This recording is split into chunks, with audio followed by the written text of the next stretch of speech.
അസ്സലാമു അലൈക്കും വറഹ്മത്തുള്ളാഹി തആല വബറകാതുഹു. മുഹ്സിന് പോയതിനു ശേഷം ആ വീട്ടിൽ ശരിയായി അടുപ്പ് പുകയാറില്ല. സാധാരണ രീതിയിൽ സുബ്ഹി നിസ്കാരം കഴിഞ്ഞ് മുഹ്സിന് അടുക്കളയിലേക്ക് ഇറങ്ങി ചായയും കടിയും കറിയുമെല്ലാം പെട്ടെന്ന് തന്നെ റെഡിയാക്കും. അതങ്ങനെ അങ്ങ് ശീലമായിപ്പോയി. ഇപ്പോഴിതാ 2-3 ദിവസമായിട്ട് ഒഴിഞ്ഞു കിടക്കുകയാണ്. ആരും ഒന്നും കുക്ക് ചെയ്യാൻ വരുന്നില്ല, ഒന്നിനും. സത്യം പറഞ്ഞാൽ റഷീദും ഉമ്മക്ക് ദേഷ്യവും സങ്കടവും ഒരുമിച്ച് വരികയാണ്. എൻ്റെ റബ്ബേ, എൻ്റെ അടുക്കളയിൽ നേരൊക്കെ ആകുമ്പോത്തിന് എല്ലാം ആണാണ്. ഇപ്പം കണ്ടില്ലേ, ഒഴിഞ്ഞ് കിടക്കണ്. ഒരു ചായൻ്റെ വെള്ളം തിളപ്പിക്കാൻ പോലും. റഷീദും ഉമ്മ സങ്കടപ്പെട്ടുകൊണ്ടിരിക്കുകയാണ്. തലേ ദിവസം രാത്രി മോൾട്ടിയും ഉപ്പയും ഹോസ്പിറ്റലിൽ നിന്ന് വന്നു. പക്ഷേ അവരുടെ മുഖം മ്ലാനമായിരുന്നു. റഷീദും ഉമ്മക്ക് എന്ത് പറയണം എന്ത് ചെയ്യണം എന്നറിയുന്നില്ല. രാവിലെ തന്നെ മോൾട്ടി പുറപ്പെടാനും തയ്യാറാവുകയാണ്. അന്നും രാവിലെ പതിവ് പോലെ റഷീദ ഉമ്മ അതാ അടുക്കളയിലേക്ക് വരുന്നു. ഒരു ചായൻ്റെ വെള്ളം വരെ വെച്ചിട്ടില്ല. എന്താ ഇപ്പം കഥ? മരുവുണ്ടാവും അവിടെ കൂർക്കം വലിച്ച് കിടന്നുറങ്ങണ്. ഇനിയിപ്പോൾ സൂര്യൻ ഉദിച്ചാലും ഓള് നീച്ചൂല. ആരോടും മുണ്ടാൻ വയ്യല്ലോ ഈ ഒരു കാര്യത്തിനെ കുറിച്ച്. ആരോടെങ്കിലും മുണ്ടി ഉള്ള കളിയാക്കും, അത് ഉറപ്പുണ്ട്. തൽക്കാലെല്ലാം മുണ്ടാതെ അങ്ങോട്ട് സഹിക്കന്നെ, അല്ലാതെ ഇപ്പം എന്താ കാട്ടണേ? എൻ്റെ റബ്ബേ, വല്ലാത്തൊരു കെണിയിലായിപ്പോയി പെട്ടത്. സിനാനാണെങ്കിൽ ഇപ്പോൾ ഓളായിട്ട് അവിടെ ശുശ്രൂഷിക്കാൻ നടക്കുക. ഓനൊന്നും അങ്ങോട്ട് വന്നൂടെ? ഓളെയും കൂട്ടിയിട്ട് എന്തിൻ്റെ പേരില്ല കള്ളത്തരം കാട്ടിയിരിക്കാരേ. ഇനിയിപ്പോൾ ഇവിടെ ഒരാളുണ്ടല്ലോ, ആവശ്യമില്ല വിചാരിച്ചുകൊണ്ട് കള്ളത്തരം കാട്ടോടെ നിൽക്കുന്നുണ്ടാവും. അല്ല എന്താ? ഓ നന്നായി എന്ന് വിചാരിച്ചിരുന്നു. ഇപ്പം അത് പിന്നെയും പെണ്ണുങ്ങളെ വയ്ത്തല്ലേ. അതും ആദ്യത്തെ പെണ്ണുങ്ങൾ. അങ്ങനെ ഒരു പെണ്ണിനെ കെട്ടിക്കൊടുത്തിട്ട് ഒരു ദിവസം പോലും ഓളപ്പം നിൽക്കാൻ വരുന്നില്ലല്ലോ. വല്ലാത്തൊരു പുതുമ. ആൾക്കാർ ചോദിച്ചാൽ ഇപ്പം എന്താ പറയാ?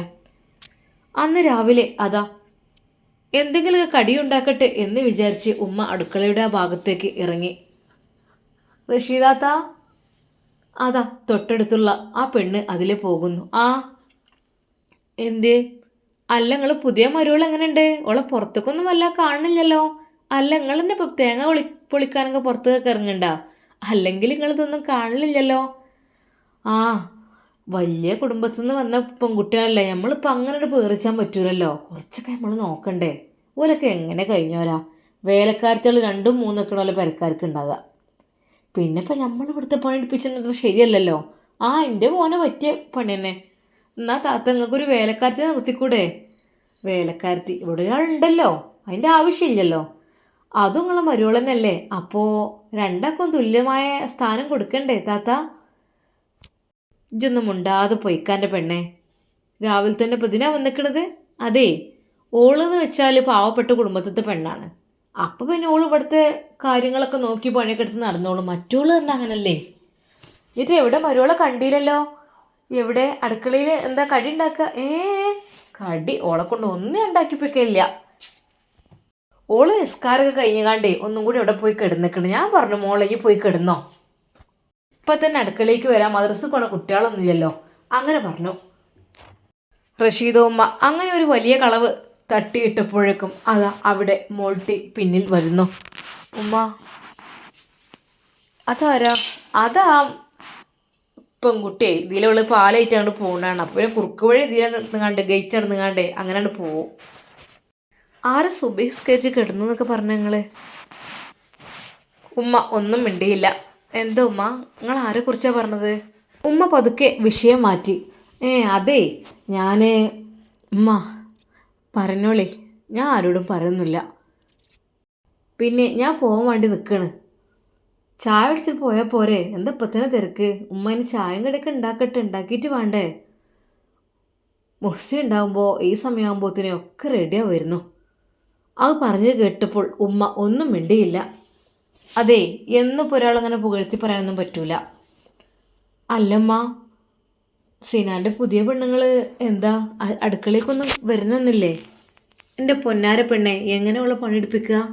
ഓള് വലിയ തറവാട്ടിൽ നിന്ന് വന്നല്ലേ. ഓളിവിടെ നിന്നോട്ടെ, ഞാനായിട്ട് ഓളോട് അടുപ്പിച്ചാൽ നിൽക്കുകയാണ്. അല്ലമ്മ, അപ്പോൾ നിങ്ങൾ അടുക്കളത്തെ കാര്യങ്ങളൊക്കെ ചെയ്യോ? കാലുവേദന കൈവേദന ഇപ്പം ഇല്ലേ? മോൾട്ടിയുടെ ആ ഒരു ചോദ്യത്തിന് മുമ്പിൽ ഉമ്മാക്ക് ദേഷ്യം വന്നു. സാനിയ, കളിയാക്കണ്ട കേട്ടോ. കളിയാക്കൽ കുറച്ച് കൂടുന്നുണ്ട് എനിക്ക്. ഉമ്മ, ഞാൻ കളിയാക്കണില്ല. ഉമ്മ പൊതുവെ അങ്ങനെയാണല്ലോ, മുഹ്സിനുള്ള സമയത്ത് ഒന്നും എടുക്കാൻ കഴിയൂല, അങ്ങനെ എങ്ങനെയൊക്കെ പറഞ്ഞൊരു ഭാഗത്ത് ഇരിക്കുകയാണല്ലോ. ഇപ്പം നല്ല സ്മാർട്ടാണല്ലോ അമ്മ. മോളെ പിന്നെ കുറച്ച് തടി അനങ്ങട്ടെ, കൊളസ്ട്രോളും ഷുഗറൊക്കെ വരുന്നുണ്ട്. അപ്പോൾ പിന്നെ ഒന്നുണ്ട് അനങ്ങാഞ്ഞാൽ പറ്റൂല. ഉമ്മ പതുക്കെ നൈസായി അങ്ങ് വിഷയം മാറ്റി. അപ്പോഴേക്കും ഉപ്പ വന്നു. ഉപ്പ ഉമ്മയോട് ചോദിച്ചു, അല്ല റഷീദ, എവിടെ എൻ്റെ മരുമകള്? അതെ, എൻ്റെ മരുമകൾ മാത്രമല്ല ഇങ്ങളതും കൂടിയാണ്, അത് മറക്കണ്ട. അല്ലേ, ഓളന്ന് ശരിക്കും കണ്ടിട്ടില്ലല്ലോ. എന്താ പോളെ കാണാൻ? എന്നാലും ആ സിനാൻ്റെ ഒരു കാര്യം ഞാൻ പറയണത്. ഓനെ ഇവിടെ കൊടുന്നിട്ട് മറ്റോളെ പണ് കൂടി. ഞാൻ ഓൻ നന്നായി എന്ന് വിചാരിച്ചു. പക്ഷേ എടി, സുഖമില്ലാതായില്ലേ ഭാര്യമാരെ നോക്കൽ ഭർത്താക്കന്മാരെ കടമന്നല്ലേ. അവന് നോക്കിക്കോട്ടെ, അതിനെന്താ. എന്നാലും അങ്ങനല്ലല്ലോ. മോൾട്ടി പെട്ടെന്ന് കടി ഉണ്ടാക്കാറുള്ള തയ്യാറെടുപ്പിലായി. ഉമ്മ കറിയും ഉണ്ടാക്കി ചായ ഉണ്ടാക്കി എല്ലാം ടേബിളിൽ കൊണ്ടുവന്ന് വെച്ചപ്പോൾ അതാ ഒരാൾ മുകളിൽ നിന്ന് കയറി വരുന്നു. അതും ഒരു ബ്രഷ് പിടിച്ച്. സമയം 8:30 ആയിട്ടുണ്ട്. അപ്പോഴാണ് അവളത് വരുന്നത്. അങ്ങനെ ശരിക്കും മോൾട്ടി അത് കണ്ടപ്പോൾ ഞെട്ടിപ്പോയി. എൻ്റെ റബ്ബേ, ഈ കുട്ടി എന്താ ഇങ്ങനെ? കുട്ടി എന്താ പല്ല് തേക്കാനാണ് ഇപ്പം തന്നെ ഇപ്പം എണീറ്റ് വരെ? ഉമ്മ എല്ലാവരോടും പറഞ്ഞ് നിസ്കരിച്ച് കിടന്നു എന്നൊക്കെ. എന്നാലും അവിടെ ബാത്റൂമും കാര്യങ്ങളൊക്കെ ഇല്ല, അവിടെ തന്നെ ചെയ്താൽ പോരെ? എന്തിനാ റബ്ബേ താഴത്തേക്ക് വരുന്നത്? അവൾ പെട്ടെന്ന് അതാ ബാത്റൂമിലേക്ക് പോകുന്നു. മുഖമൊക്കെ കഴുകി നേരെ ടേബിളിൻ്റെ അടുക്കൽ വന്നിരുന്നു. ഭക്ഷണമെല്ലാം കൊണ്ടുവന്നു വെച്ചു എന്നുറപ്പായപ്പോൾ ഇറങ്ങിയതാണെന്ന് തോന്നുന്നു. ശരിക്കും പറഞ്ഞാൽ അവർക്കൊക്കെ എന്തോ ഒരു പോലെയായി. ഉമ്മ പറഞ്ഞു, മോളെ ആ ചായ അടിച്ചോ. നല്ല സ്നേഹത്തോടു കൂടി തന്നെ ഉമ്മ അവളോട് പറയുന്നു. അത് കേട്ട് ഉപ്പയും മോൾട്ടിയും ശരിക്കും ഞെട്ടിപ്പോയി. പഠിച്ചോനെ, മറ്റേ പെണ്ണിനെ എത്രമാത്രമാണ് ഉമ്മ ഓരോന്ന് പറയലേ. ഇവളോട് എത്ര പണിയൊന്നും എടുക്കാതെ ഇത്ര അധികം സ്നേഹം. മോളിട്ട് കഴിക്ക്, ഞാൻ കഴിച്ചോളാം. നിങ്ങൾ എങ്ങനെ എന്താ തീറ്റിക്കണത്? അവനവൻ്റെ ഇഷ്ടത്തിനല്ലേ കഴിക്കുക. ഉപ്പയുടെയും മോൾട്ടിയുടെയും മുമ്പിൽ ആളാകാനായിരുന്നു ഉമ്മ ശ്രമിച്ചിരുന്നത്. പുതിയ മരുമകളെ ഉമ്മാക്ക് നല്ലോണം ഇഷ്ടമാണ് എന്നുള്ള രീതിയിലാണ് ഉമ്മ അങ്ങനെ പെരുമാറുന്നതും. എന്നാൽ മരുമകളുടെ സംസാരം അതായിരുന്നു, എനിക്ക് എൻ്റെ ഇഷ്ടം പോലെ ഞാൻ തിന്നോളാം, എനിക്ക് ഇങ്ങനെ തീറ്റിക്കണ ഇഷ്ടമില്ല, ഇവിടുത്തെ മുന്നിൽ തന്നെ വാണെടുത്ത് തിന്നാൽ പോരെ. ഇതെന്താ ദോശേ? എനിക്ക് ദോശയൊന്നും അങ്ങനെ ഇഷ്ടമില്ല കേട്ടോ. പിന്നെ അരിയൊക്കെ അരച്ചിട്ടുള്ള ആ ഒരു ദോശ ഉണ്ടല്ലോ, അതൊക്കെയാണ്. ഇത് സാധാ പൊടി കൊണ്ടുണ്ടാക്കിയ ദോശയല്ലേ, എനിക്കിത് വലിയ ഇഷ്ടമില്ല. മരുമകളുടെ ആ ഒരു വാക്കുകൾ കേട്ടപ്പോൾ ശരിക്കും അവരെല്ലാവരും ഞെട്ടിപ്പോയി. ഉപ്പ അതാ മോൾട്ടിയെ നോക്കുന്നു. സംഗതി പാളിയിട്ടുണ്ട് എന്നുള്ള കാര്യം ഉമ്മാക്കും മനസ്സിലായി. ഇത് ദിവസം തോറും ബാക്കകാണല്ലോ നിൽക്കുന്നത്. പിന്നെ തട്ടുത്തരത്തിന് ഒരു കുറവുമില്ല. ഉമ്മ, ഈ ചായ ഭയങ്കര ചൂട്, ഒന്ന് ചൂടാറ്റി കൊണ്ടു തരുമോ? ചായ ഗ്ലാസ് ഉമ്മക്ക് നേരെ നീട്ടിക്കൊണ്ട് അതാ പറയുന്നു. ഉമ്മ അത് വാങ്ങിയിട്ട് നേരെ അടുക്കളയിലേക്ക്. റബ്ബേ, വല്ലാത്തൊരു എനിക്ക് ദേഷ്യം ഇങ്ങനെ ഇരച്ച് കയറുന്നുണ്ട്. ഞാൻ വേണ്ടെന്ന് വിചാരിച്ച് നിൽക്കണം. ഇപ്പം കണ്ടില്ല, ചായ അവൾ തന്നിക്കണ് ചൂടാറ്റി കൊണ്ടുവന്നരാൻ. ഞാനെന്താ അവള് വേലക്കാരത്തിയോ? എനിക്കുണ്ടല്ലോ കുറച്ച് പച്ചവെള്ളം ഒഴിക്കും ഞാൻ അതിൽ, അതാ ഉണ്ടാകുക. ചായ ചൂടാറ്റി ഉമ്മ അതാ അങ്ങോട്ട് കൊണ്ടുവരുന്നു. ഓ, ഇതെന്താ പറ്റ തണുത്തോ? അതെന്താ കുട്ടിയെ കൊടുക്കണേ പോലെ എത്ര തണുപ്പിച്ചത്? കുറച്ചും കൂടി ചൂട് വേണ്ടിയിരുന്നു. ഇനി ജഗ്ഗിലെടുത്ത് കുറച്ച് ഒഴിച്ചാൽ മതി, അപ്പം റെഡിയാവും. ആ, ഇത്ര ആക്കരുത് കേട്ടോ. മോൾട്ടിയും ഉപ്പയും ഒന്നും മിണ്ടാതെ ഇരിക്കുകയാണ്. ഉമ്മാക്ക് ഇത്രക്കും വലിയൊരു പണി കിട്ടും എന്നുള്ള കാര്യം അവരും ഓർത്തില്ല. ഉമ്മ, ഞാൻ ഒന്ന് പോവാണ്, മോൾട്ടി പറഞ്ഞു. ഈ പോയപ്പോൾ ഞാൻ പോവാണ്, കാരണം ഞാൻ വരാം, സൽക്കാരം കഴിഞ്ഞിട്ട് വരാമൊക്കെ പറഞ്ഞ് വീട്ടിൽ നിന്ന് പോകുന്നതല്ലേ. പറഞ്ഞോണ്ടി, സൽക്കാരമൊക്കെ നല്ല രീതിയിൽ കഴിഞ്ഞിട്ടുണ്ടെന്ന് കേട്ടോ. മോൾട്ടിയെ പറഞ്ഞേക്കാൻ ഉമ്മാക്ക് തീരെ താല്പര്യമില്ലായിരുന്നു. പഠിച്ചോഞ്ഞ് എന്താ ഞാൻ ചെയ്യാൻ, എനിക്കറിയില്ല. ഈ വീട്ടിലത്തെ പണിയും കാര്യങ്ങളും കുക്കിങ്ങും. എൻ്റെ റബ്ബേ. ചായ കൂടി കഴിഞ്ഞ് എല്ലാവരും എഴുന്നേറ്റു. ഷാഹിനെയും കൈ കഴുകി നേരെ സിറ്റ് ഔട്ടിലേക്ക് അവിടെ പോയി ആ ഒരു ചെയറിൽ ഇരുന്നു. നല്ലൊരു സുഖാലേ ഈ ചായയുടെ കഴിഞ്ഞിട്ട് ഇങ്ങനെ ഇരിക്കുമ്പോഴേ. അതും പുറത്തത്തെ ഭംഗിയൊക്കെ ആസ്വദിച്ചുകൊണ്ട് ഇങ്ങനെ ഇരിക്കാൻ നല്ല സുഖമാണ്. മരുമകൾ ഇങ്ങനത്തെ ടീമാണെന്ന് എല്ലാവർക്കും പെട്ടെന്ന് തന്നെ മനസ്സിലായി. റഷീദ് ഉമ്മാക്ക് വലിയൊരു പണിയാണ് കിട്ടിയത്.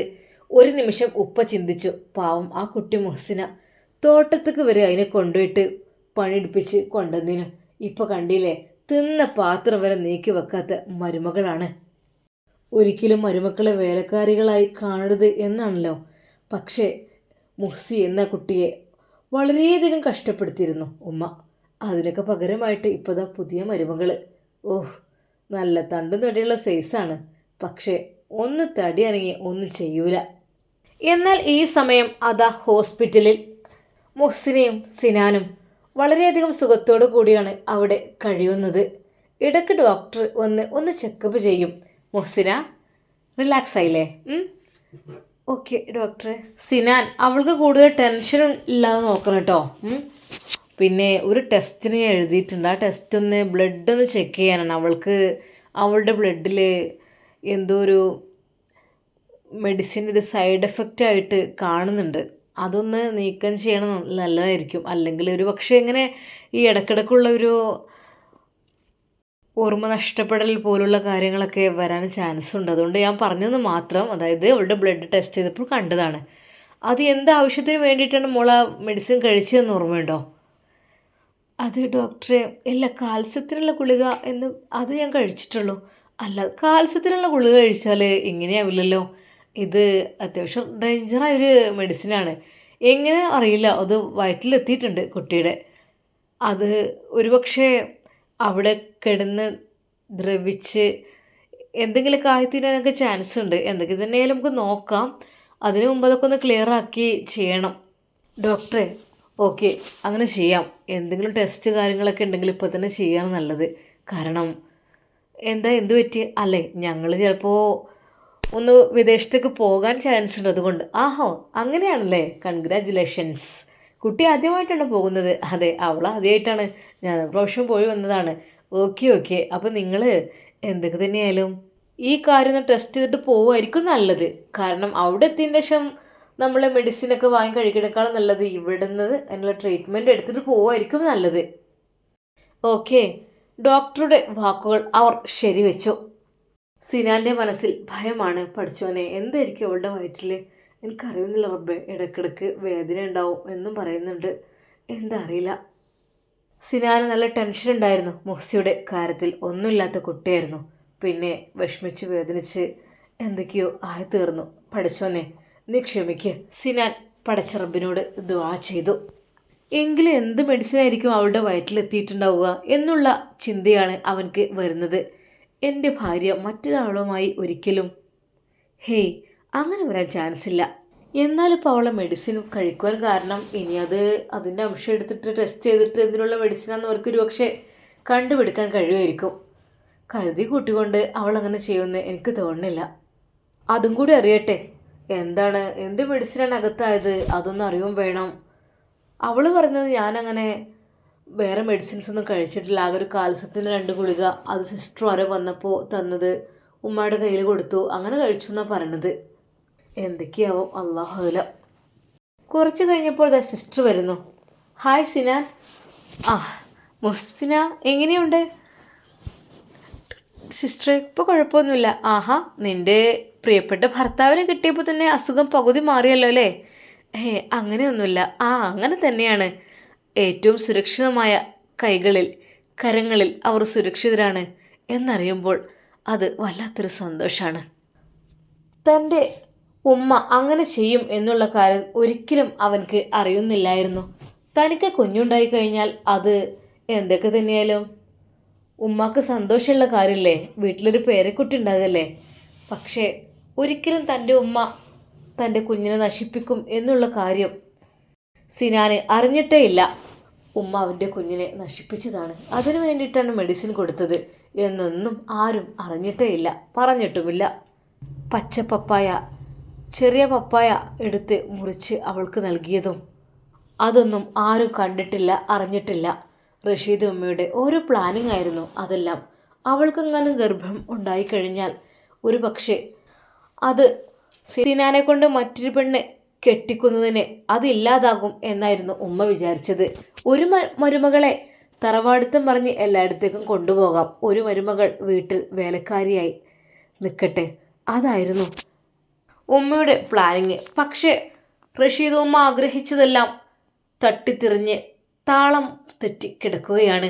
ഒരിക്കലും അങ്ങനെയൊന്നും വിചാരിച്ചിട്ടേ ഇല്ല.